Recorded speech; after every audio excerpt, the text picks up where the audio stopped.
What's up, John O'Brien? What's up, Johnny Duke? How are you? I'm good. Yeah, man, we got some good news last night, right? Maybe Yeah, midnight? maybe. Yeah. Yeah, and people that are following probably will pick up on that, whatever that means. Yeah, that's pretty cool. So I guess we'll see how long that lasts or how that plays out, but it should be exciting times for 2A I'm excited about people. Yeah, I've got some SBRs I'm looking at. So, hey, would you do me a favor and introduce yourself, who you are, your background, and all that cool stuff, whatever you want to talk about there? Sure. Yeah, I'm John O'Brien. I'm the owner of Rome Roof and Solar, longtime Johnny Duke enthusiast and fan.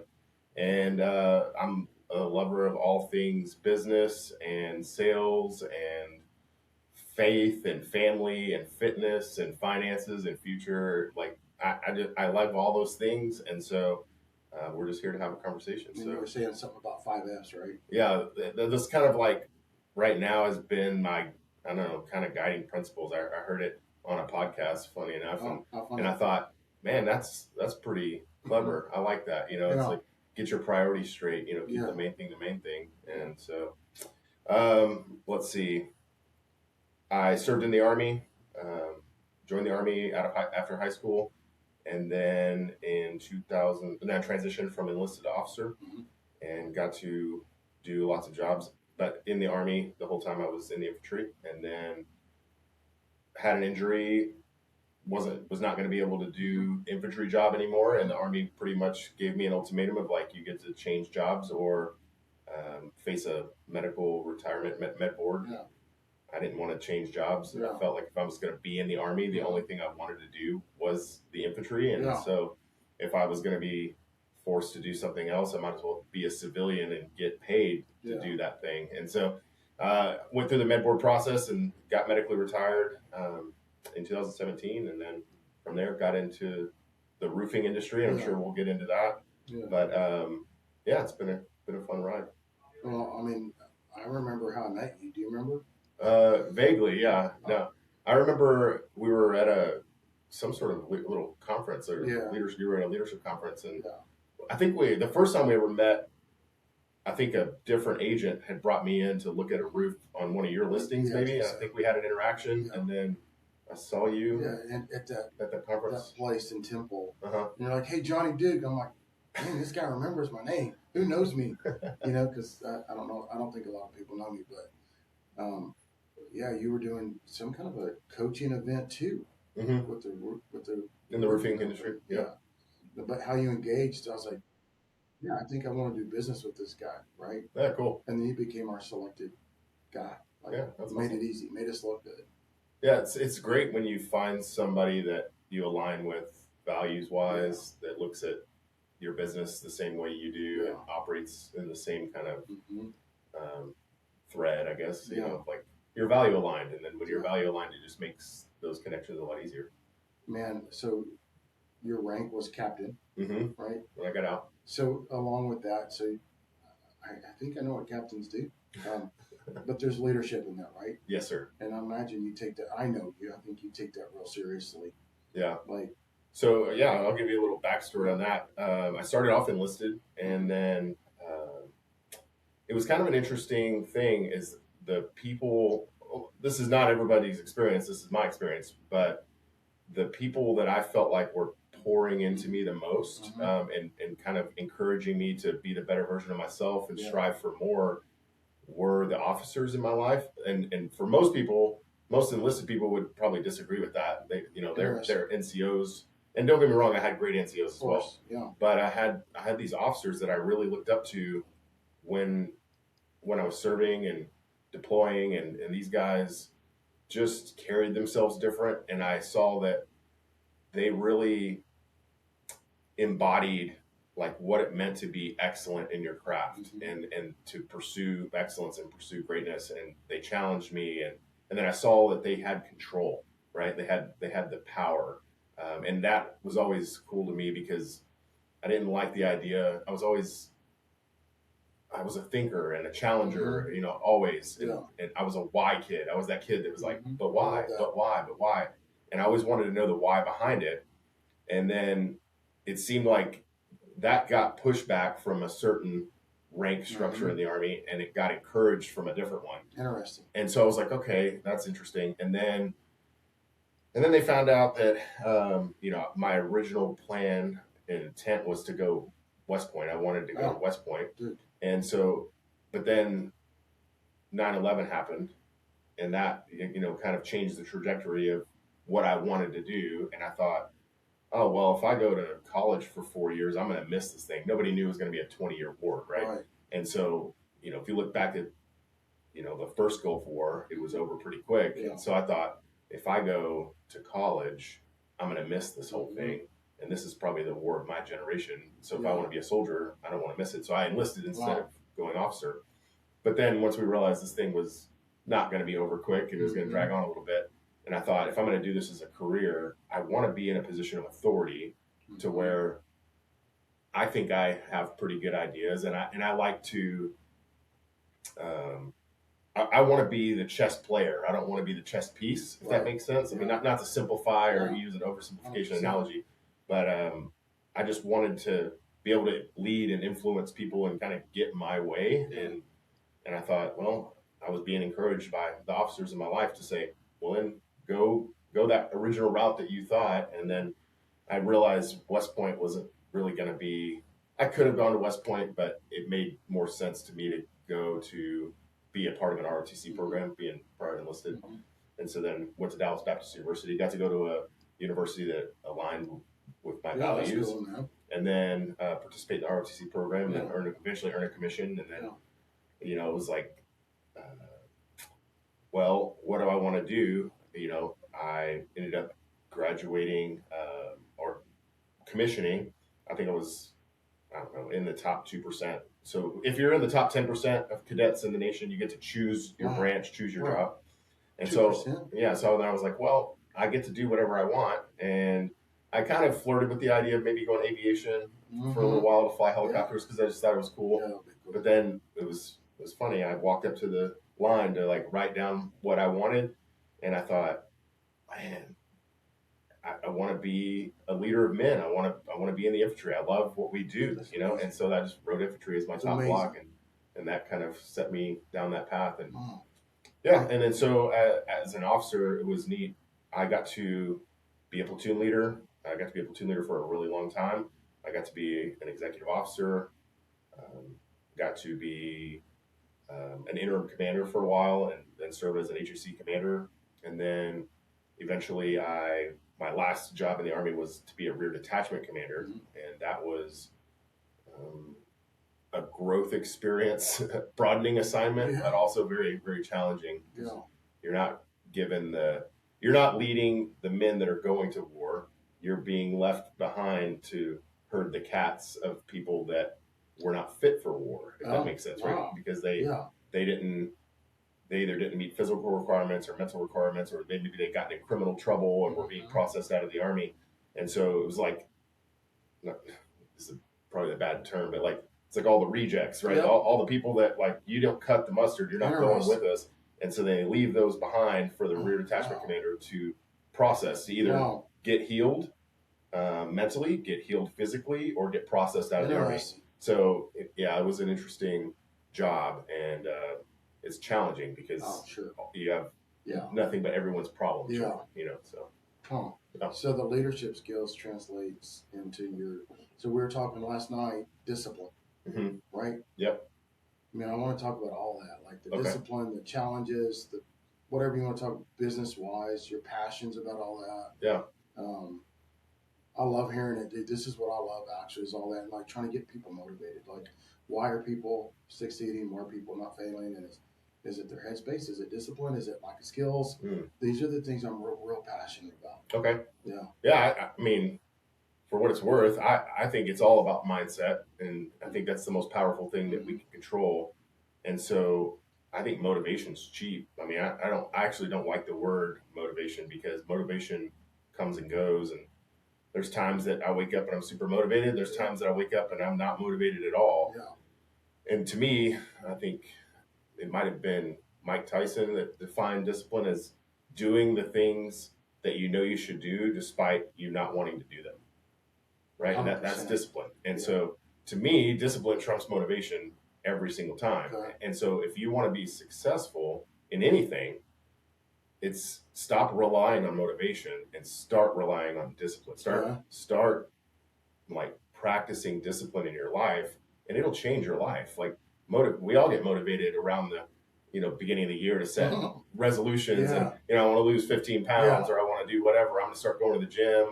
I'm going to start reading my Bible, whatever. But then the stats show that like 97 people give up on it within the first 3 weeks, right? It's because that motivation fades. Yeah. Because life happens. Habits too, probably. Yeah. And so I think, habits are super powerful. James Clear, that book, Atomic Habits, is like a life-changing. I haven't read it. It's on my list. So good. Yeah, one of my favorite quotes out of that whole book was, "A habit missed once is a mistake. Mm-hmm. A habit missed twice is the start of a new habit." Oh, damn. Yeah, and so never miss twice. Oh. And so it's like if something's important to you, go all in, commit, be disciplined to set that habit in place, maybe 30 days. Yeah. And then inevitably you're going to fail. Like we all fail. Yeah. And so you're going to break the habit. You're going to forget to prepare the night before. You're going to oversleep your alarm. You're not going to make it to the gym. That's fine. You made a mistake. Own it and then, drive on, but then double down and say, we don't miss twice. The next day I'm going, no matter what. I'm not letting anything get in my way. What about accountability to that? Do you have that in place in your life anywhere? Oh yeah. I mean, accountability is big. Well, to get personal, I don't know how personal you want to get on this. Let's do it. But so when I got out of the Army, one of the things that was really challenging for me was structure. And it was like the Army has built-in structure, built-in accountability. You wake up in the morning, you go to formation, you're accountable to your leaders, you're there, you salute the flag, you go do physical exercise, right? Yeah. And it's just built into your daily routine. And then there's a training plan that's put into place. Like what you're doing that day for months in advance, that everyone can see this is the objective for the day. This is what we're doing. This is the commander's end state. So you've got all these things that are very structured, and there's a built-in hierarchy or rank structure, right? Chain of command. That's your built-in accountability. And if you don't do the right thing, you're going to be held accountable to not doing the right thing.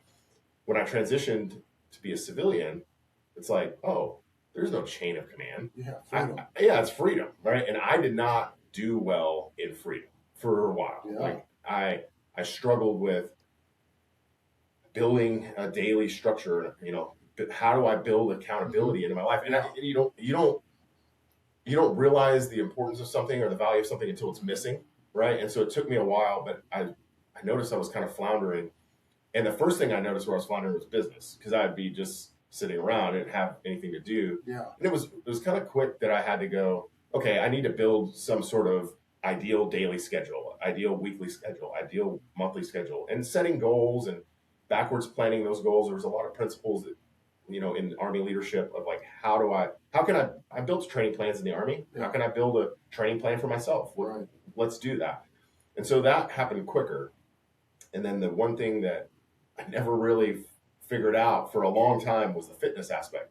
And so then my weight fluctuated, and I got like super fat, super overweight and unhealthy. And like in the last 9 months, you were still large, right? 18 months ago. Oh, that was 18 months. Yeah. It seemed like I guess 16. Yeah, 16 months ago. Okay. But I'd gotten really big and really out of shape. And then it was in 2018, 2019. Mm-hmm. I got on like the keto diet, and I lost a whole bunch of weight. Yeah. I got thin and back in shape, but I didn't really do it the right way, and it wasn't sustainable for me.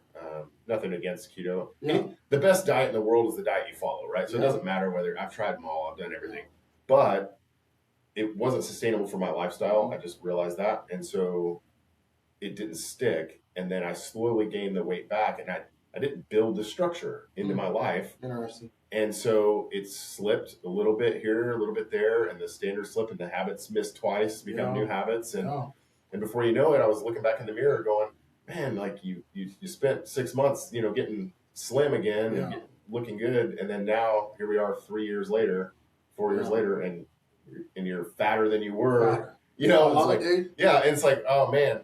And it was kind of a breaking point for me because I was playing with my daughter. I've got at the time it was 14, 5, and 2, I guess. And my 5-year-old and I were like daddy monster playing, tickling, and then she goes, "Daddy, why is your belly so jiggly?" And it's kind of like a 5-year-olds. Yeah, they don't have a filter. Know. She's not being hurtful intentionally. But they don't have a filter, and they just call it like they see it. Yeah. And I thought, man, I don't really have a good answer for her. Like those donuts. Yeah, it's because Daddy hasn't been saying no, to the donuts that come and I thought, I can't live like this anymore. Yeah. And my girls deserve better. My family deserves better. And if I keep going down this path, I'm going to die. I'm not going to be there for, I'm looking at my 2-year-old and going, am I going to be around to walk her down the aisle? Right. And I've got a 14-year-old at the time. And I'm like, she's about to start getting interested in boys. And she's going to model the type of man that she's going to marry one day off of who her father is. And I got hit with this wave of this weight of responsibility, and it was like a wake me up. Dude, that's awesome. Break me out of my delusion. So thankful to my 5-year-old with no filter. Yeah. Who didn't realize she made a life-changing question to me. And so I just committed right then and there. I said, okay, well, the same discipline that we've applied in other aspects of the world, instead of relying on motivation for fitness, which I've been doing, we're gonna rely on discipline, and we're gonna build the structure in place. I hired a coach so that I had accountability. And then I think just small incremental improvements in the areas that matter over time, and you just consistency. You dominate consistency. Yeah.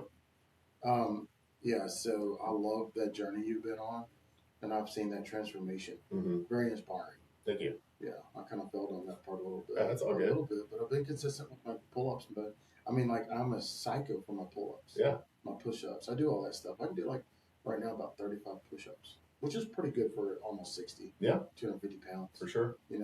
Not like all that, but I can do it, and I stay on it consistently. No, that's great. I need to work on the habits of my little snackies. I love my chocolate. Yeah, the diet aspect of it is tricky, but no, yeah, consistency I think just matters, and we're all gonna fail. We're all gonna have moments where we stepped out, had the big meal, had the hamburger and French fries or whatever, or went into the pantry and raided the pantry and ate 3,000 calories of chocolate. But that one decision doesn't derail you. And I think James Clear's thing about a habit missed once is a mistake. Yeah.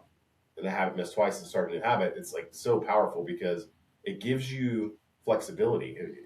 It gives you an opportunity to say, okay, I messed up. I forgive myself, but we're not doing it again. We're going to jump back on it. And I think if you look at it and say 90% of the time or 95% of the time I'm consistent, I follow this diet, and every once in a while I have a slip up. Yeah. Those little slip ups are not going to hold you back. Right. It's the slip up once turns into the, it's the bad meal turns into the bad day, turns into the bad week, turns into the bad month, and then.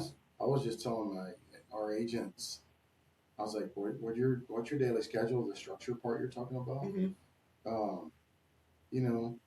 I drive around with Meredith, and we're doing whatever we're doing, business-wise contracts or meeting with clients or whatever we're doing. And I'm like, I wonder what the agents are doing right now, right? That's a scary question. Yeah, I say it out loud, right? And they're independent contractors, so I can't tell them what to do, right? But they all want success, and they want paychecks. And I think it was last week in our meeting, I started drilling down, and I said, hey, bring your laptops.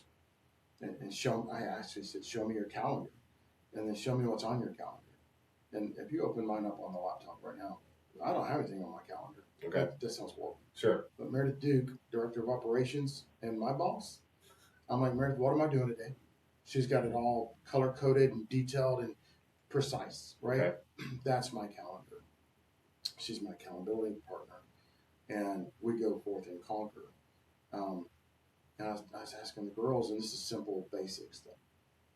If it's not on your calendar, it doesn't exist. Mm-hmm. So, new, old, whatever, experience or whatnot. What you just said about the habit compounding over time in a bad way or a good way, I was like, hey, guys, let's be vulnerable right now. Let's talk about, are you trying to figure out what you're doing during your day? But if you have structure in your day, the business structure, then you're taking care of the 5 F's, right? Mm-hmm. That's 5 F's, right? Yep. I said prioritize. Ours is, God, family, and then the business. That's how we do that. And none of it matters if we're not taking care of the first two. Yeah. So I'm like, hey, you can't actually do all the things. And I was telling him basically what you said. I was like, do you remember when we were in elementary, junior high, high school? For 12 years, we knew what we were doing. We had a schedule given to us, and we accomplished so much from education, from reading, writing, arithmetic, athletics, all the things. And by 3 o'clock, you were done, right? I was like, what if your schedule started showing lead gen, skill sets, lead conversion? And I actually was encouraged in I'll say, stop talking about leads. Great. Everybody's got leads. Sure. But what if you start using, I've got buyer rep agreements signed, or I've got listing appointments, the agreement signed? Yeah.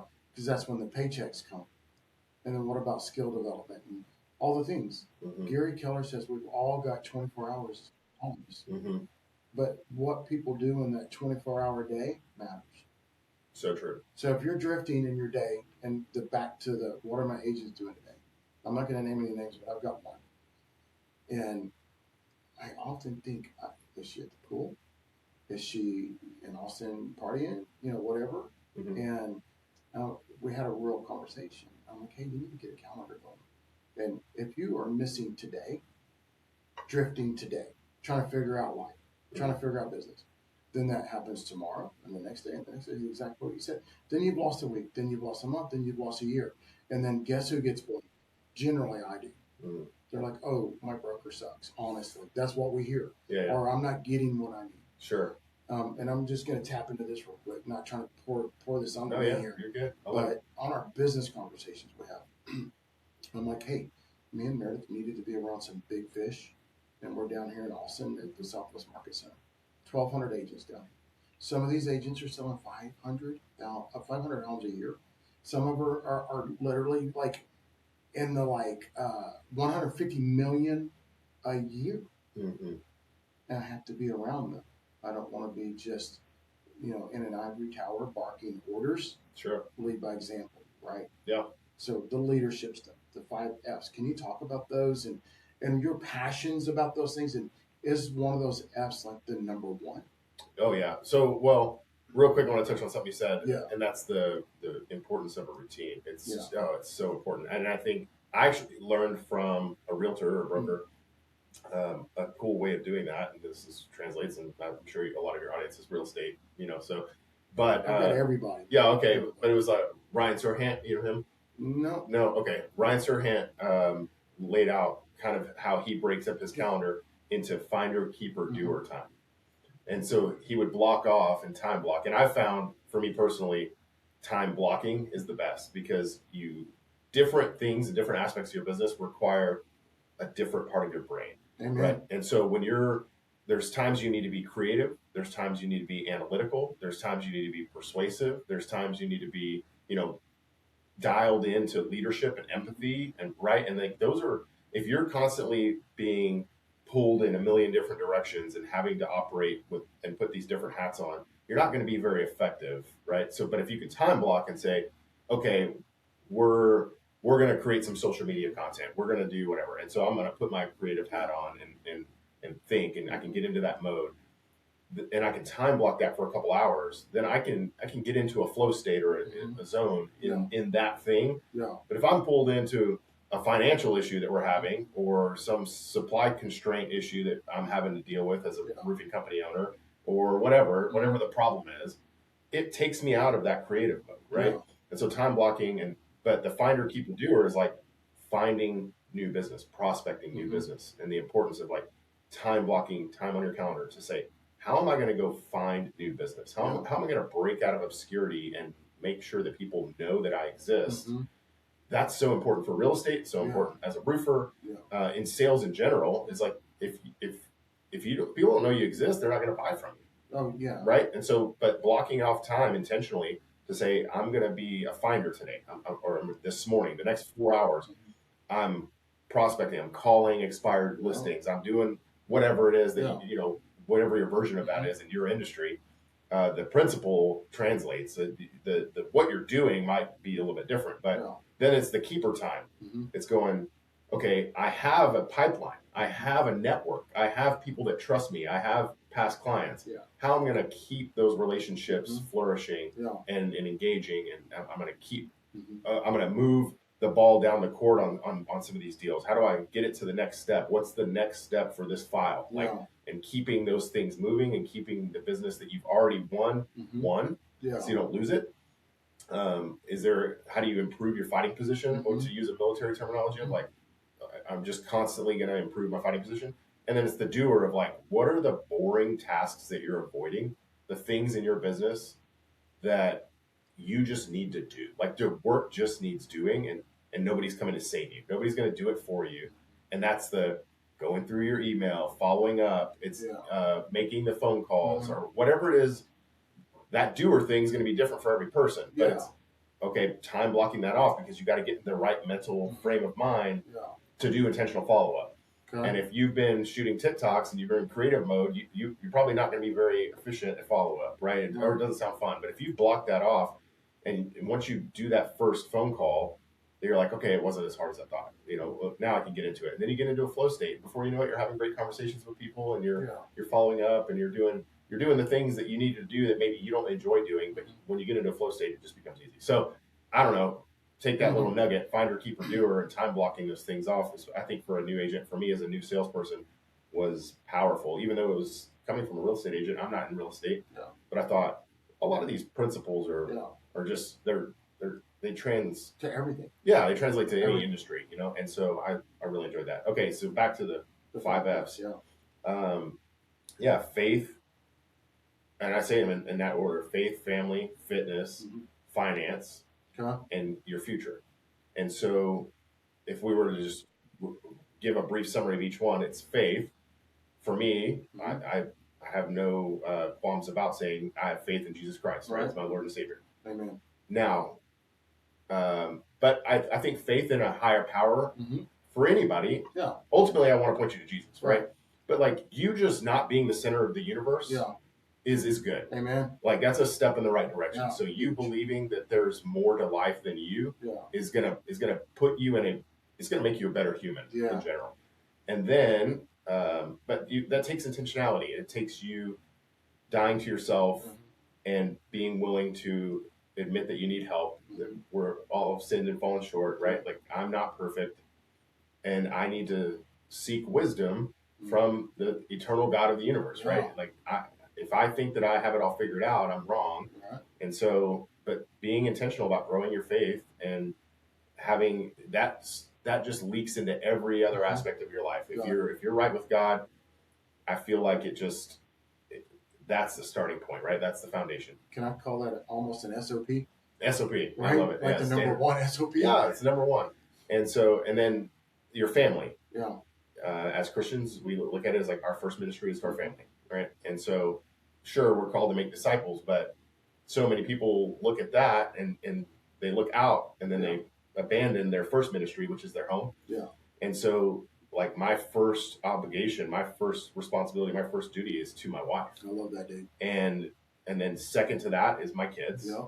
And people get that out of order. Yeah. And that's why we see marriages fail. Amen. Good. Yes. And then including in family would be like close friends, right? I'd say family is like more like community connections.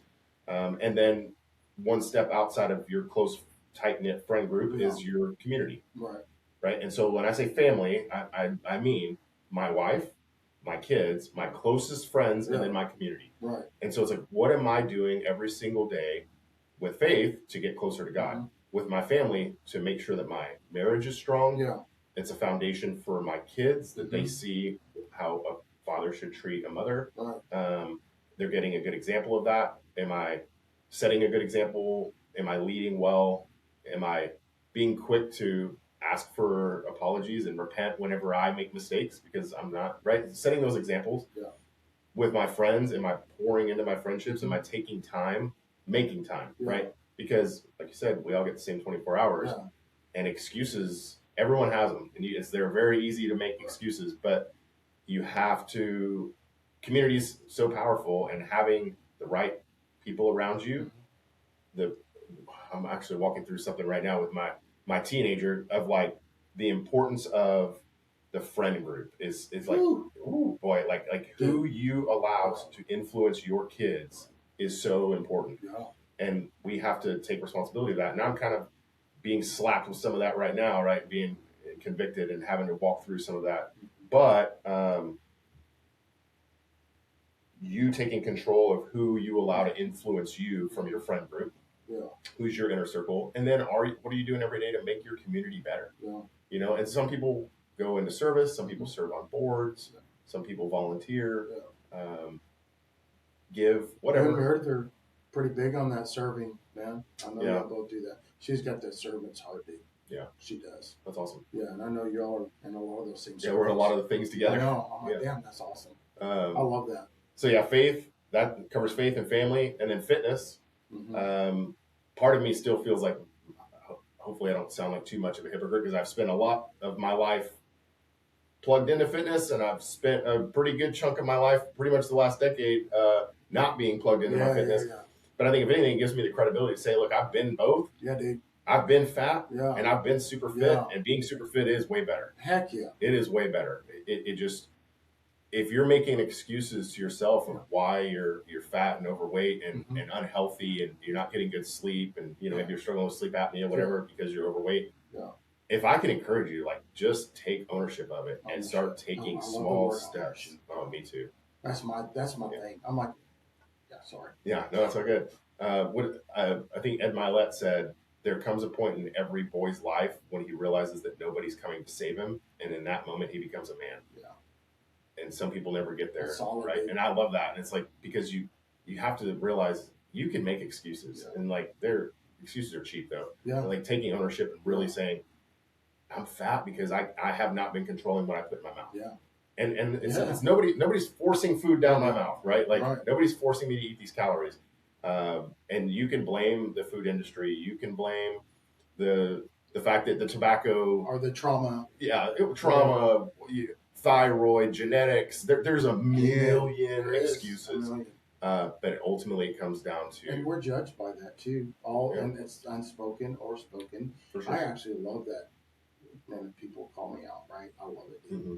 The tough conversations, because usually if you get uncomfortable, it's true. That's what, right? And that's how you know people love you. Yeah, amen. Yeah. The best love.